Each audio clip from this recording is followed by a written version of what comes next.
L'association Ouvrir les yeux organise plusieurs fois dans l'année des événements en visioconférence appelés ateliers connectés.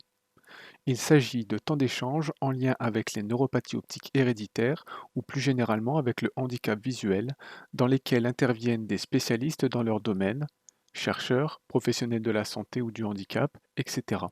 Voici le replay de l'atelier connecté dédié à la rééducation basse vision.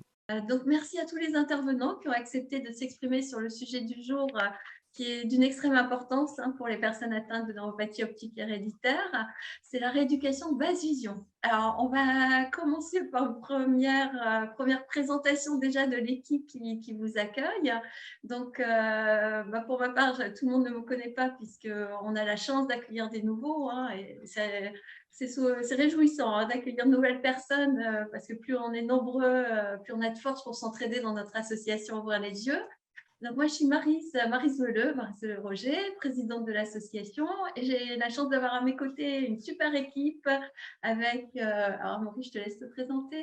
Moi, c'est Amaury Leroy. Je travaille pour l'association Ouvrir les yeux en tant que principalement de chargé de communication. Et nous avons aussi Mathieu à nos côtés. Oui, alors moi c'est Mathieu Blanca, je suis community manager de l'association et j'ai pu échanger avec certains d'entre vous concernant les modalités de connexion à cet atelier connecté. Donc, nous avons la chance d'avoir avec nous des experts de la rééducation basse vision qui ont fort gentiment accepté de nous éclairer sur ce sujet. Donc, on va l'appréhender grâce, dans un premier lieu, au docteur Orso qui est président de notre comité médico-scientifique. On a la chance aussi d'avoir avec nous aujourd'hui le docteur Jean-Jean, je pense qu'il a pu nous rejoindre. Oh oui, Je suis là. Oui, très bien, bienvenue à vous, docteur Jean-Jean. Merci. Alors, j'ai oublié de préciser que je suis moi-même atteinte de neuropathie optique héréditaire de Leber et que, voilà, si au niveau des échanges avec Amoureau, on a besoin parfois de se caler, c'est pour ça qu'on est côte à côte. Donc, si vous avez quelques difficultés techniques, eh bien, Mathieu va vous dire comment procéder. Enfin, même si vous n'avez pas de difficulté, il va recaler le processus pour bien fonctionner avec Zoom. Et on va peut-être proposer, est-ce qu'il est besoin pour les intervenants éventuellement de vous renvoyer pour que vous ayez le timing, le déroulé, ou est-ce que tout va bien pour vous parce que vous avez ce qu'il vous faut devant les yeux, ça va pour, docteur Orso, Jacques, docteur Jean-Jean. Oui, Moi, moi, ça on m'a va. donné mon horaire de passage, donc D'accord. Je ne sais pas si votre collègue psychologue a pu se joindre à nous, docteur Jean-Jean, ou si ça n'a pas non, été… elle n'a pas pu D'accord, rester. très bien. Et donc, voilà, tout va bien pour les détails techniques, mais Mathieu va nous en dire plus sur Zoom pour les personnes qui sont moins familières avec ce moyen d'être en contact par la visio. Comme cet atelier connecté a lieu en visioconférence, pour des questions d'accessibilité et de confort de participation, Mathieu Blanquin a indiqué aux participants les boutons principaux et les possibilités d'interaction propres à ce format. Donc, je vais laisser Amaury annoncer le programme et puis ensuite, on pourra développer un petit peu plus le sujet. Donc, pour ce qui est du programme, au départ, on va faire le tour de ce que c'est que la rééducation basse vision. Voilà, qu'est-ce que c'est? Ensuite, on passera sur quelle est l'offre de rééducation basse vision en France. On passera par un premier temps d'échange ou temps de questions-réponses. On passera ensuite sur la question de quels sont les services pouvant être proposés en centre de rééducation basse vision. L'intelligence artificielle au service de la rééducation, au service de la basse vision. Un autre temps d'échange. On passera ensuite sur la question de à quel moment est-on prêt à aller en centre de rééducation basse vision. Comment identifier mes besoins dans cette situation que je vis malgré moi. Quelle démarche pour bénéficier de cette rééducation basse vision. Et puis, on aura un petit mot de conclusion. Très bien. Alors, ce que je vous propose, donc le docteur Rousseau n'a pas encore pu nous rejoindre. Est-ce qu'on peut commencer tout simplement par une présentation de nos intervenants, puisque nous avons la chance d'avoir à la fois Donc, il y a le docteur Jean-Jean et Jacques Bermond qui sont là, et on a des spécialistes également avec nous qui pourront intervenir dans les temps prévus pour les échanges, et on les accueillera bien entendu avec plaisir. Donc, peut-être docteur Jean-Jean, à vous l'honneur, puisque à l'association Ouvrir les yeux, c'est la première fois qu'on a la chance de vous entendre, et après je passerai la parole à notre ami Jacques. Oui, bonsoir à tous. Donc, moi, je suis le docteur Luc Jean-Jean. Je suis chef de service du service d'ophtalmologie de Nîmes, à Carrémont, où j'ai une consultation spécialisée en neuro-ophtalmologie et basse vision. Et je suis également médecin-chef de la clinique Caramav à Nîmes, où on prend en charge des patients déficients visuels, que je vous présenterai tout à l'heure. On a plusieurs types de programmes. C'est des programmes qui vont de 2 mois d'hospitalisation à 6 mois. Donc ça, je vous en parlerai tout à l'heure. Et je suis également vice-président de l'ARIBA, qui est le réseau des professionnels, c'est la Société française de basse vision. Bon, c'est un réseau francophone des professionnels de la basse vision. Et à vous, docteur Jean-Jean. Jacques, tu veux bien dire quelques mots de toi? Oui, donc je m'appelle Jacques Bermond et je suis professeur spécialisé dans la déficience visuelle. Bon, j'ai plusieurs casquettes et dernièrement, je suis instructeur en numérique au centre de réadaptation en basse vision à Somain, qui vient d'ouvrir il y a juste 1 an. Et qui continue, qui commence à se développer et à accueillir pas mal de patients qui ont besoin d'une rééducation. Voilà. On peut ajouter, Jacques, que tu œuvres au sein d'Ouvrir les yeux avec un pôle jeunesse, si tu peux en dire quelques mots. Oui, on a créé avec Ouvrir les yeux un pôle jeunesse. L'idée, c'était de créer une structure qui permette d'accueillir les jeunes et les familles qui sont désemparés par rapport aux difficultés rencontrées par la déficience visuelle. J'ai toujours été interpellé, enfin, dans ma carrière de prof, par les jeunes qui étaient touchés par une neuropathie optique, dans la mesure où ils étaient atteints à 15-16 ans et qu'ils étaient justement en pleine évolution et puis au seuil de la vie d'adulte. Et je trouvais qu'il n'y avait pas suffisamment de choses qui étaient faites et qu'ils n'étaient pas, bien accueillis, ils n'étaient pas bien orientés. On leur disait tout le temps, bon ben c'est tout, tu es déficient visuel. En gros, c'était la vie s'arrête et puis maintenant tu vas toucher ta pension et puis tu rentres chez toi. Et ça, c'est la première partie. La deuxième partie de ce qui me choquait, c'est qu'il n'y avait rien de mis en place au niveau des écoles et au niveau de toute la structure de formation professionnelle pour accueillir ces jeunes.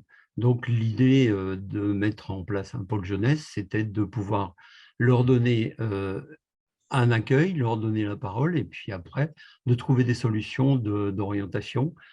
Parce qu'il y a des solutions d'orientation, mais effectivement, il faut gratter la surface des choses, il faut pousser l'école dans ses derniers retranchements, il faut pousser la formation professionnelle dans ses retranchements et il faut donner les moyens d'acquérir du matériel de compensation et d'apprendre à utiliser le matériel de compensation, d'où mon action en tant qu'instructeur en numérique, où j'ai accepté d'intervenir à Somain, parce qu'a priori, moi, je suis en retraite depuis 6 ans. Donc, j'ai accepté de sortir de ma retraite pour aller commencer à travailler à Somain et puis à former les nouveaux arrivants dans cette structure-là. Voilà. C'est bon? Merci. C'est ce Tu que tu voulais voulais, Marie? ajouter quelque chose, Jacques? Pardon. Comment? Tu voulais ajouter quelque chose? Non, c'est bon. D'accord. Merci. Après, je suis prêt à répondre à toutes les questions qui concernent tous les aspects de la rééducation du malvoyant, du déficient visuel, de la personne aveugle, etc. quoi. Bien sûr. Alors, tu auras l'occasion d'expliquer plus en détail, hein, évidemment, tout à l'heure, dans tes différentes prises de parole, temps de prise de parole. Et je voudrais passer justement maintenant la parole au docteur Orso qui a pu nous rejoindre. Bonsoir, docteur Orso. Oui, bonsoir. Bonsoir. Euh, Bienvenue. Merci. Voilà, alors il y a pas mal de nouvelles personnes à ouvrir les yeux qui sont venues nous écouter ce soir. Donc, si vous voulez dire quelques mots de vous, docteur Orso. Je suis ophtalmologiste, neuro-ophtalmologiste. Je m'occupe d'un centre de maladies rares, du centre Ophthara sur Pompidou. Et donc, je me suis un peu spécialisé dans les neuropathies optiques héréditaires. Donc, bien sûr, le Leber depuis de nombreuses années. Et nous nous connaissons avec Maryse Roger et les membres de l'association depuis fort longtemps. On ne va plus dire depuis combien de temps. Un compagnonnage, c'est un Voilà. compagnonnage de longue durée. Voilà. Merci Et d'être donc, là. avec Ouais. beaucoup de l'association, et puis je connais bien aussi le docteur Jean-Jean, pour être venu plusieurs fois à des réunions de l'ARIBA, puisque évidemment, malheureusement, quand on s'occupe de pathologies rares, on a des liens qui se font malheureusement encore. Malheureusement, puis encore heureusement pour nous, parce que vous allez effectivement nous montrer à quel point c'est important tout ce travail que vous mettez en place. Donc, la parole vous revient, docteur Orso, pour l'introduction de cet atelier connecté. Oui, je crois que c'est intéressant de faire un atelier comme ça sur la basse vision, parce qu'on a parfois une idée approximative de tout ce que peut apporter une rééducation de basse vision. On a parfois l'idée qu'on va vous apprendre à réenfiler des perles ou faire des choses de ce style, ou à faire des puzzles, des trucs un peu tout bêtes. Et on oublie combien cette rééducation va aider dans la vie de tous les jours, dans tous les aspects de la vie de tous les jours. Souvent, quand on interroge les gens sur ce qui les gêne dans la perte de la vision, c'est d'abord très difficile de le verbaliser, parce qu'il y a souvent beaucoup trop d'aspects et d'aspects qui ne sont pas ceux qui sont abordés par les cliniciens. On demande aux gens s'ils arrivent à lire, s'ils arrivent à se déplacer, mais finalement, ça représente très peu de ce que l'on fait dans la journée. Et je pense que le docteur Jean-Jean nous parlera de son questionnaire qui aborde des choses beaucoup plus pratiques. Est-ce que vous arrivez à faire la cuisine? Est-ce que vous arrivez à faire des choses de ce style? Et c'est vrai que faire la cuisine, on le fait 2-3 fois par jour. Et c'est quelque chose qui n'est jamais demandé par un clinicien.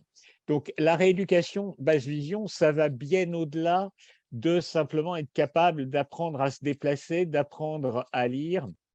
Il y a beaucoup d'autres aspects et il faut peut-être ne pas oublier tous ces aspects et savoir demander aux personnes avec qui on fait sa rééducation, ce sur quoi on veut travailler.